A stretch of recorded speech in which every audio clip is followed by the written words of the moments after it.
very happy to have you here. Can you just briefly introduce yourself? Yes, I'm delighted to be here too. My name is Gareth Phillips and I'm the Manager of Climate and Environmental Finance at the African Development Bank. Why are you here? Why is that COP27 important for you? The COP is our biggest annual event. I've been attending the COP for longer than I like to remember now, many years. We come here predominantly to raise finance. It's the most important place where we meet our donors and stakeholders and shareholders to exchange ideas, to network, and to drum up activities for further knowledge sharing and for co-financing of projects.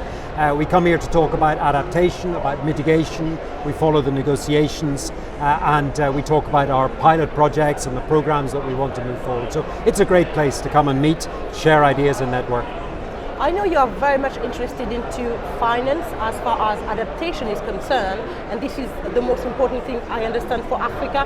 Can you talk us through finance and adaptation, please? Yes, so indeed, adaptation is critically important for Africa. Of course, mitigation is important. We need to reduce emissions, but in Africa, the vast majority of African countries, they don't have significant emissions. We have some Africa, Egypt, Morocco and so on, and they are working hard to reduce those emissions. But all African countries face challenges with adaptation, and that's about how the climate is changing the way that people interact and the lives they have. When you have rain-fed farmers and the weather becomes variable and their crops fail and they get pushed into poverty.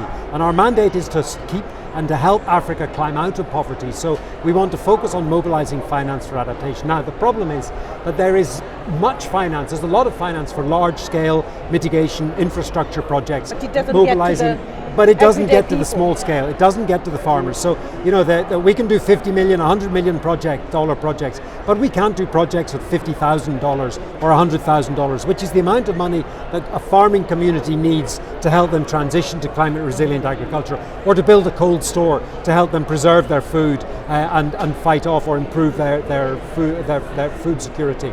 So these are the kinds of things that we need to do. There are apparently 44 million micro, small and medium enterprises in sub-Saharan Africa. If even 1% of those enterprises want to work with climate, that's 500,000 enterprises. We do tens, hundreds of projects a year, not thousands, not 500,000. So this is the challenge that we face. Why do you think it doesn't work?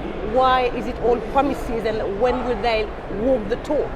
It doesn't work because we're a bank. We make fees, and banks make fees for mobilizing funds. So they want to do big projects, they don't want to do small. Small projects have higher transaction costs. The entities, the project developers, we don't speak to them. They're farmers. They may not be literate. They maybe don't even speak English. They certainly can't come to the Abidjan or Korea or to Brussels to lobby for finance. So we don't interact with them. It's the world where microfinance works. We can give lines of credit to local commercial banks, but it doesn't yet achieve that kind of scale. We need to change the architecture to enable us to reach out and develop and help those kinds of people, particularly women and youth, who are otherwise unbankable. They can't access funds. We need to help them access this money to implement the technologies that they need. So, Gareth, what do you wish to achieve from this COP?